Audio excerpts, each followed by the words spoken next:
With this one being the first kind of mandatory reduction order, what's the kind of feedback you've gotten back from some of the companies involved?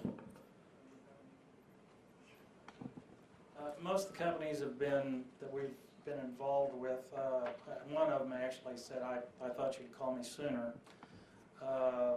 They're kind of stunned, but they're very polite and they're very cooperative, and they realize that what we're doing is an absolute necessity. I haven't had anyone be necessarily ugly to me at any point in time during this process. Does this old fault line have a name? Not yet. Does the new one, you're going to name the new one the Lord Fault or something? I'm hoping not. Be careful. I'm curious about what kind of injection data you have for Pawnee County generally over the last few years. Do you know if there's been an increase in the amount of wastewater that's being injected in oil and gas activity in Pawnee County? I'm sure there has been an increase. We can probably give you some firm numbers later if you'd like. Over the last few years. And we can give you specific numbers pertaining to the Arbuckle.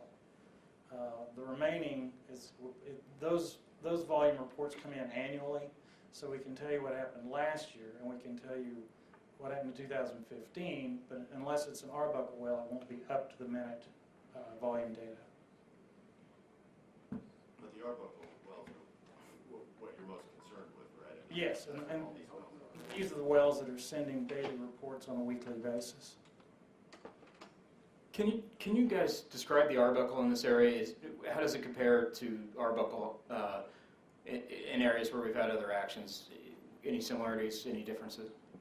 That's a subject for extensive study, and we're in the midst of trying to understand what we know about the regional variations of the various subunits, the various formations of the Arbuckle. It's an area of active research now. But nothing obvious or that stands out from right now? Well, nothing stands out.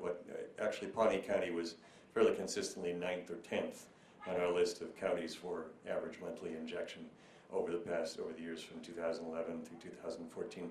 And I don't recall seeing a particularly large increase compared to, say, Alfalfa or one of the counties that are really the top level injectors. Okay, stand by. Folks, I'm sorry, you guys made the trouble of being here, and one bad apple on the phone screwed it up. But I'm told by the people who are listening in right now that he has stopped, whoever he or she is. So we're going to try to reestablish for the people on the line, because there are a great many of them.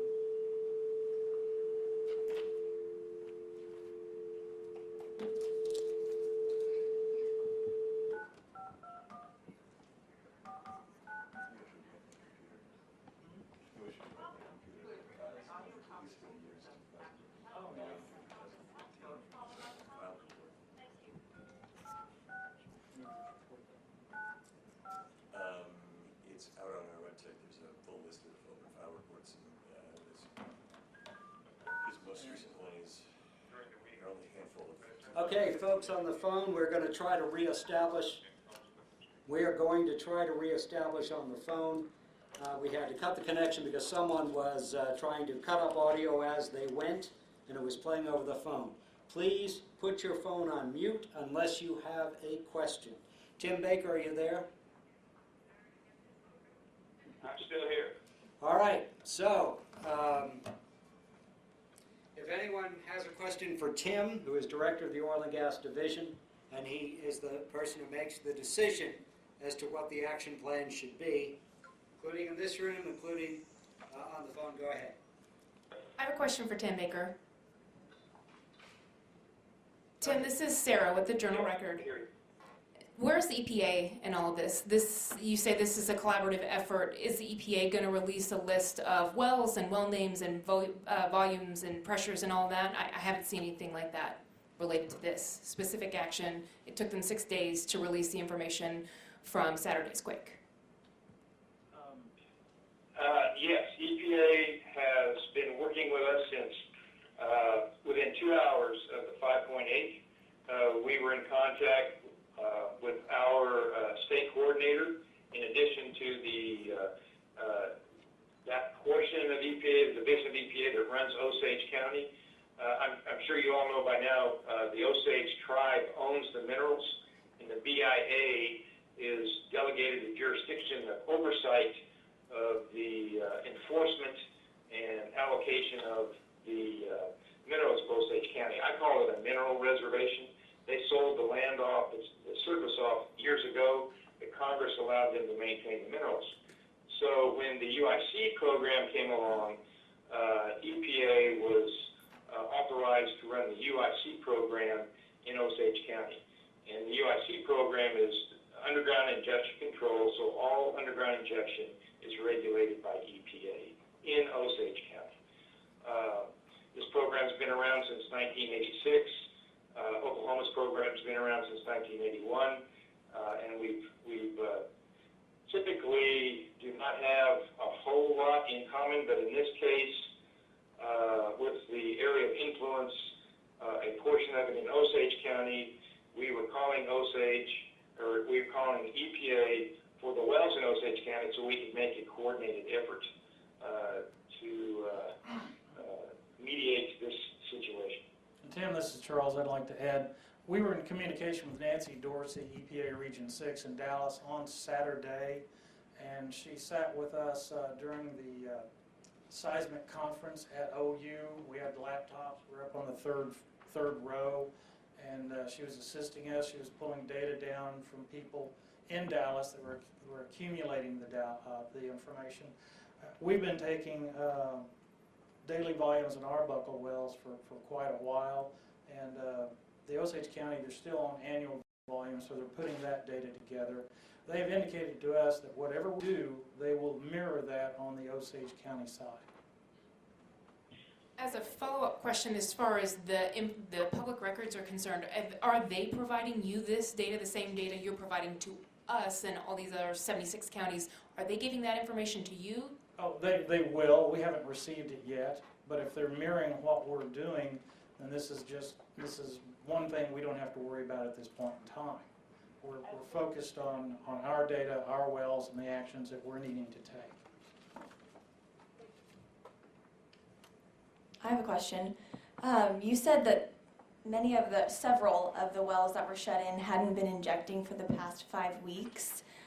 What does that say about the timing of when these wells would be injecting into the ground in relation to seismicity? If they hadn't been injecting for 5 weeks and then we had an earthquake, maybe what does that shed light on what will happen, with the seismicity in this area now, since you're reducing volume and shutting in wells? Does that give us a better time frame of when the seismicity might stop?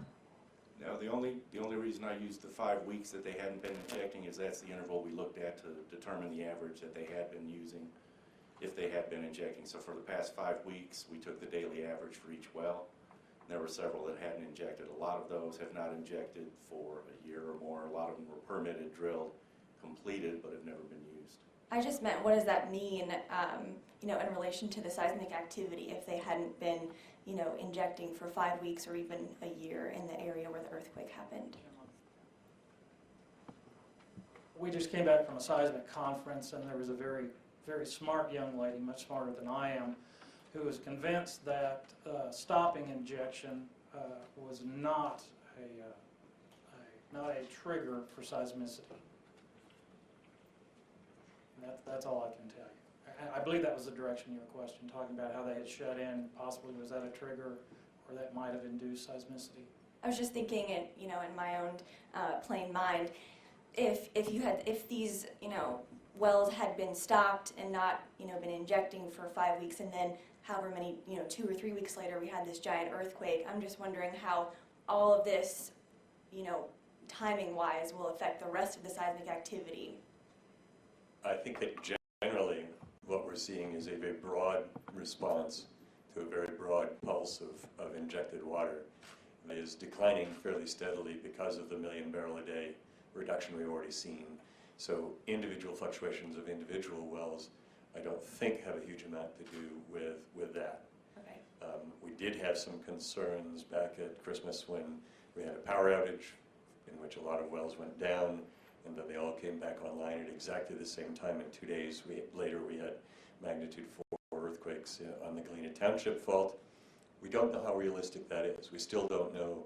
There's not really a good model that enable you to model such a large region and determine whether such a pulse of activity could make the difference. But it was enough to concern the Corporation Commission.